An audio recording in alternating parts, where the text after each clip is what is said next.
Quickie day. I gotta get better at doing this in the morning, because lately my brain's been pretty active in the morning times.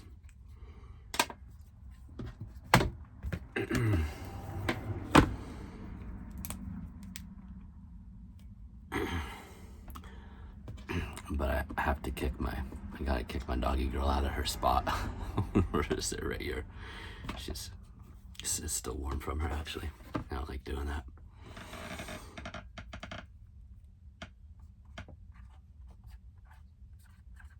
So my premise, my belief that I've come to in the years of dealing with these characters, the cluster B disorders,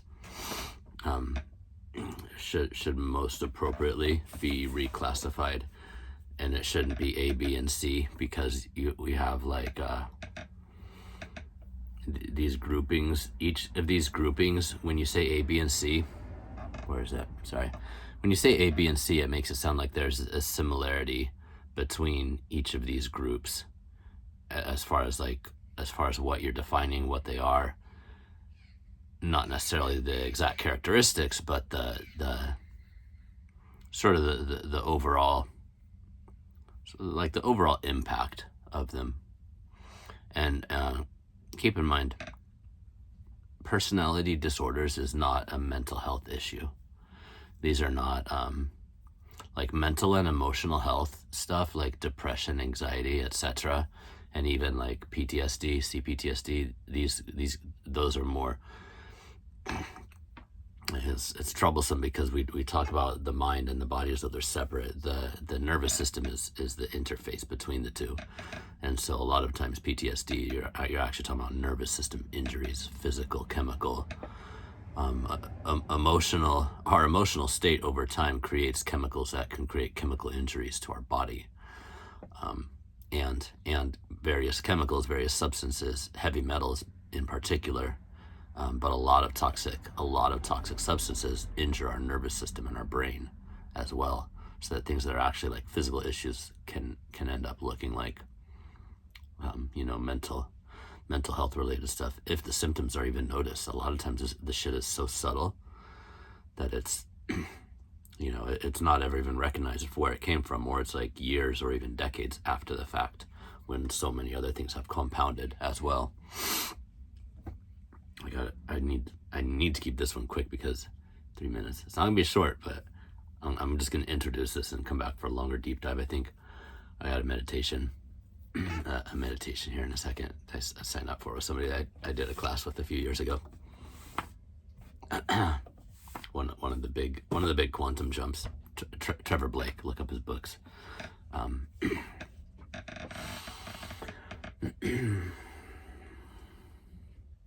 Where were we at? We have mental health versus physical health. All these artificial divides in Western culture, these schisms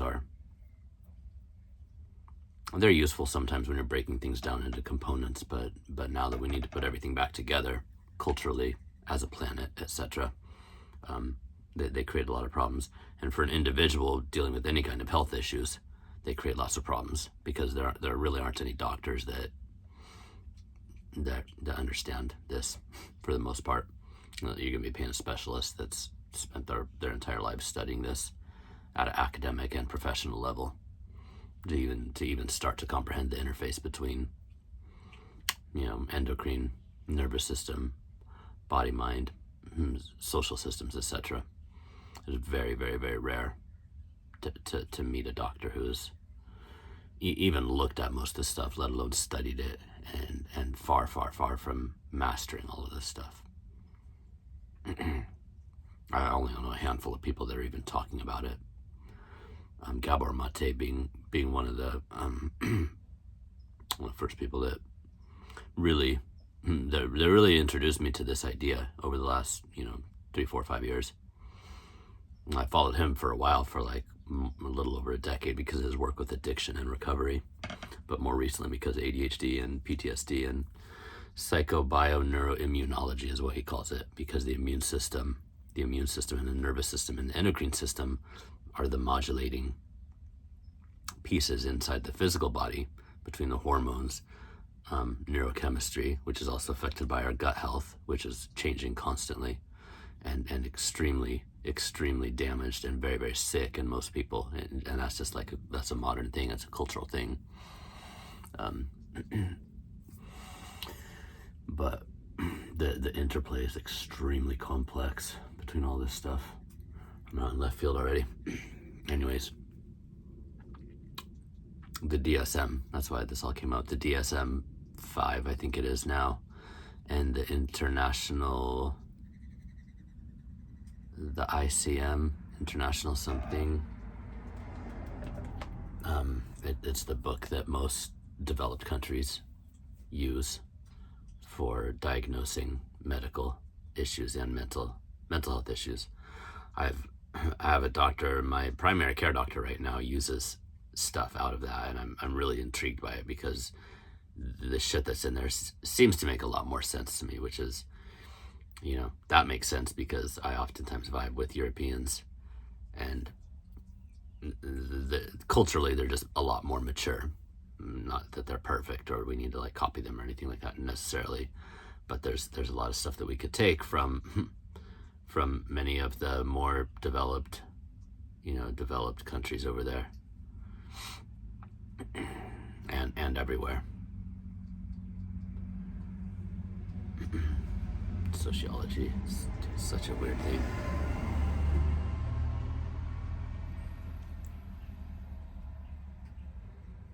I don't know, maturity as a culture like the United States is extremely childlike and prone to extreme tantrums. And if we have another tantrum that involves nuclear weapons, which is very much on the table right now with the orange muppet of death that's sitting in the White House, there ain't nobody that's going to put a stop to him anywhere in this country, as anyone can plainly see.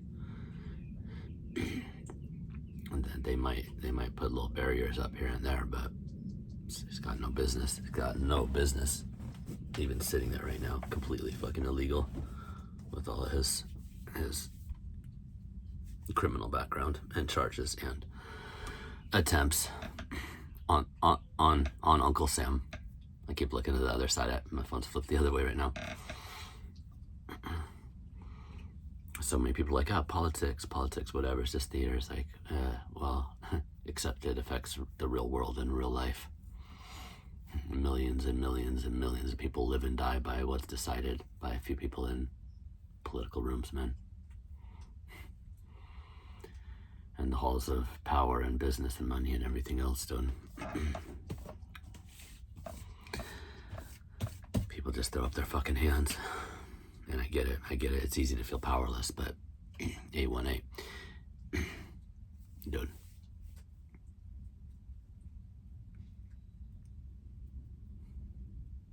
If there's another world war, which is likely, the United States has an 80-year cycle, for major conflict. We're right on it right now. We're right in it. It could have started any time between 2016 and now, and it kind of has. There's been lots of internal turmoil and rippling.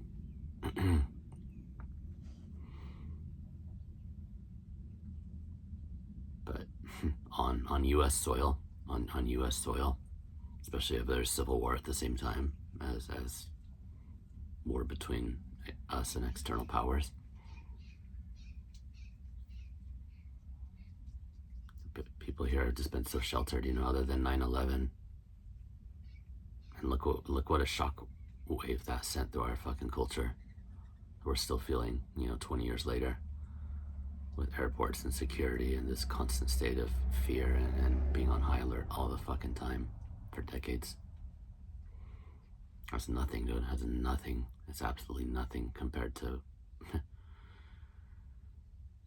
if we have real war on American soil. Oops, it's 8:38. 8:38. So the cluster B disorders, dude.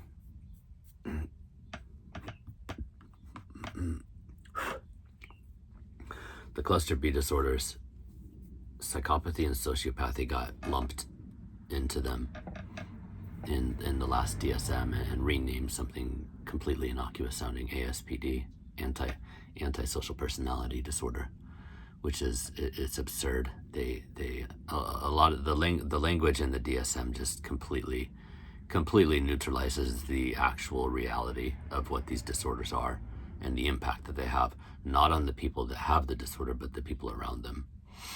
These disorders are the only ones that the main impact is felt by other people. And so this is why 100 years ago, before a lot of this shit was developing, as psychology is a baby, pseudoscience still. It would like to be a science, but it's a pseudoscience still.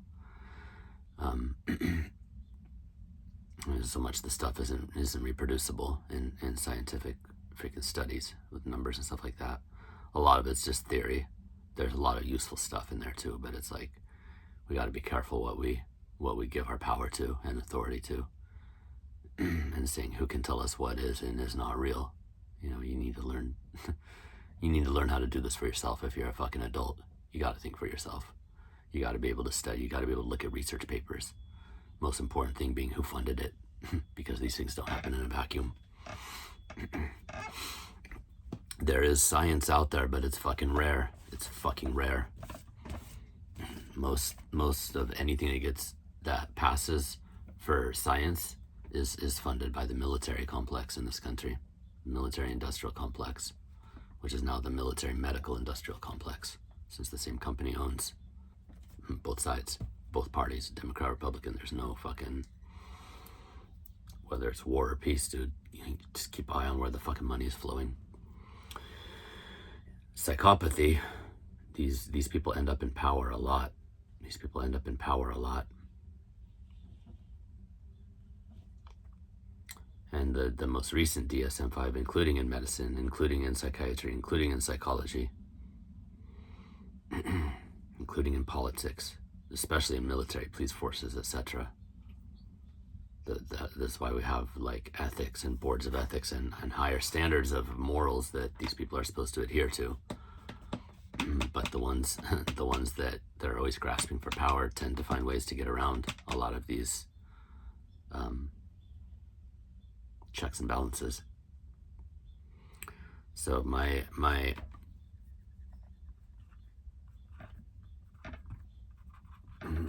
theory, I'm gonna have to pause this. Oopsies. I just dried this thing out by having it for fucking 3 minutes without a cap. So psychopathy in the most recent DSM, it was psychopath, sociopath were still diagnoses with narcissism, borderline personality disorder, and histrionic personality disorder. Obviously there's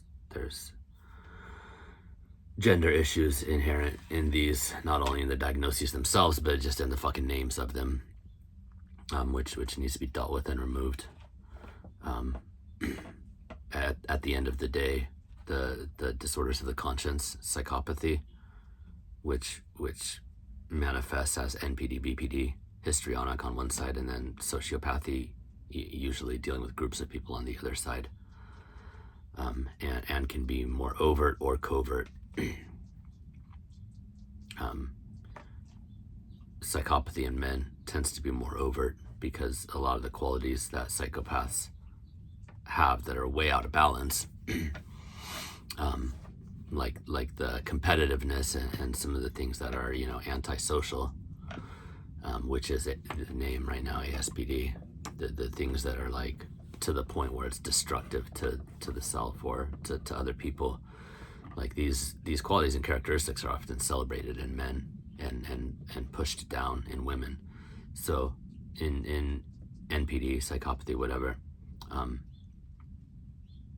tends to be more overt in men than in women. Women tend to have more covert narcissism, which the BPD and the histrionic, these to me, all of these traits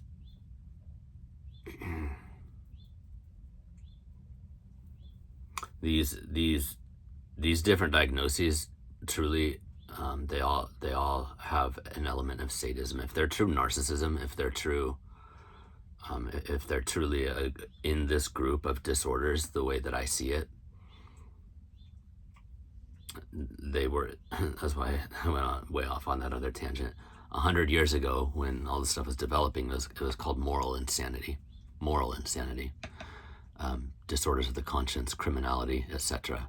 And so when you go down through the list of diagnosable traits in all of the cluster B disorders, the way that each one of these traits plays out in real life, it's a crime.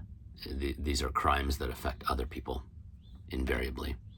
There is internal stuff too, but you can't really diagnose that, because one of the primary things with all of these disorders that I've ever seen is inherent dishonesty. They lie pathologically, constantly. Some of them do it all the time, it's just for entertainment. Some of them is just constant, like, so they can avoid the reality of their feelings, their world, their whatever. And then a lot of them, it's to cover up for fucking crimes that they've committed against other people. But at the end of the day, at the end of the day, like, I think that this needs to be, like, pulled out from just the just being called within a cluster of disorders. You know, the schizophrenic, I think it's called schizoaffective, is the cluster A disorders. And then the cluster C disorders, from what I've seen, obviously I'm not a psychiatrist, I'm not a researcher or anything like that. I'm just, you know, I do follow the top people, you know, in their fields exclusively. If I'm gonna look at anything, I'm gonna look at, like, only the most intelligent people that are writing books, publishing papers, peer-reviewed stuff, etc. So that, you know, when you're dealing with these things, because they're just theories, they can't always be proven. Well, you know, there can be a lot of evidence suggesting that certain things are true, but that's not the same as scientific proof. And we're almost always dealing with with theory in psychology and etc.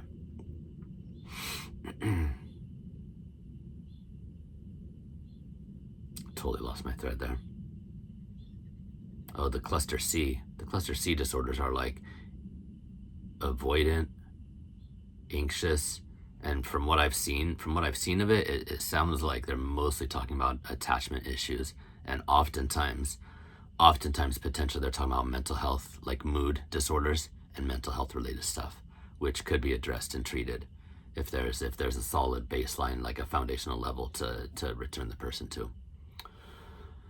Which with psychopathy, disorders of the conscience, there's no baseline. They don't have morality, they don't have empathy, they don't have mirror neurons where they can interact with humans in a safe way.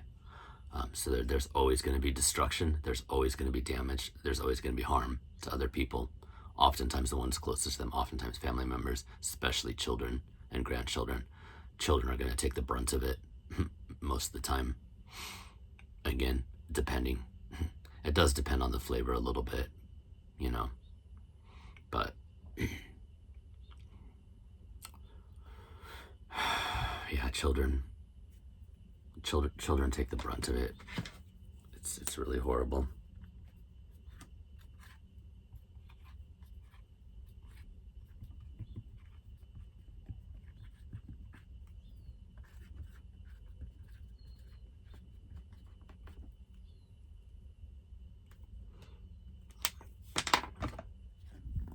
I'm just gonna do this. I need to get on my meditation. I'm running late to it now.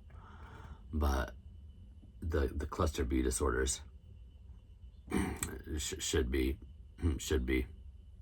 in my view. The disorders of the conscience are all some flavor of psychopathy. They don't have empathy. They don't have morals, and they harm people without remorse. Sometimes up to and including murdering and torturing people for entertainment. So when you're dealing with primary psychopathy, it's usually like a one-on-one situation. These manifest as NPD, BPD, histrionic. These are called they're called the dramatic cluster right now, which is such a misnomer. It's absurd to say psychopathy is just somebody that's overly dramatic, or a sociopath that's dragging the fucking world into another nuclear war. That's you know, obviously drama their love for drama and admiration is a huge piece of that. It's a big problematic part of the equation. You know, the NPDs tend to need a lot of that, but normally if you're dealing with one of these disorders, it's more on a spectrum, and they've got traits from all, you know, from all 4 or 5 of them, depending on you know, the person that's talking about it, how they measure the diagnoses. NPD tends to be more overt, BPD tends to be more covert, histrionic tends to be more covert and more chaotic. You know, these two, women are diagnosed with these a lot more, men with NPD and ASPD, but almost nobody that has these disorders ever gets diagnosed with them because they're pathological liars. And you know, including therapists, including anybody in the fucking court system, legal system, anybody in their family, they're pathological fucking liars. And so unless you have some way to, you know, to assess that, to assess the behavior, to assess the lying, which happens when you spend a lot of time around them and you get burned by them over and over and over and over and over, dude. You're the one that's already taken all the hits for that. So over time, if you don't go crazy yourself, you learn how to recognize the signs. But